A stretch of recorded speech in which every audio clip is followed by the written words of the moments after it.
Assalamualaikum warahmatullahi wabarakatuh. Let me introduce myself. My name is Muhammad Dari Pratama. I'm from 12th class, so now I want to read my analytical text. The title is Neutrality of Civil Employee in General Selection. Election. Civil employees are required to be neutral in election, as civil employees are individuals who work for the government or a government agency and are usually hard to a formal selection such as an examination or recruitment process. They contribute to a variety of public service sectors, including administration, finance, education, health, and more.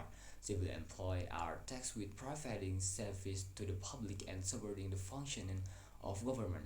Neutrality, integrity, and efficiency in carrying out government that is our key principle for civil employees. Civil employees are often directly involved in organizing elections, such as employed at electoral board, election official, or other election organizer.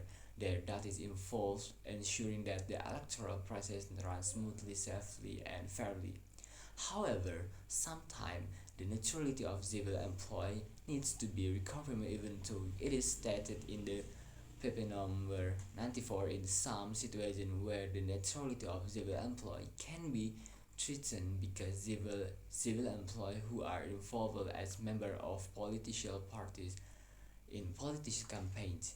Then civil employee may also be pressured by certain parties to support or harm a candidate or political party. And finally, do not rule out the practice of nepotism. This will greatly affect their objectivity in carrying out their duties, but if the civil employee commit violation by not being neutral continuously, then they will receive adverse consequence.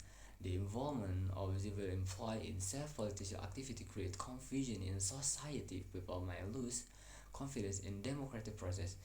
Then the authorities can impose legal sanction on civil employees who violate neutrality provision in the context of election. Therefore, civil employees must be neutral in this general election because civil employees actually work in the government sector, which has great power in influencing the public. If civil employees cannot be neutral, then public will be easily influenced by civil employees, which will have an impact on our country government system. The name democracy will no longer be hard be in our country because of this neutrality problem. So civil employees should be neutral so that a healthy and democratic government system is maintained.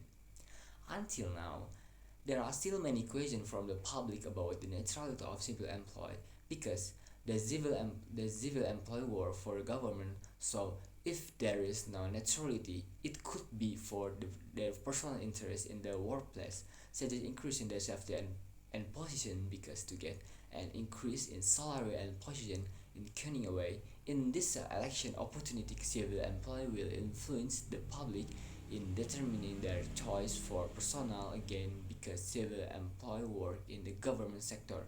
It will be very easy to influence the public.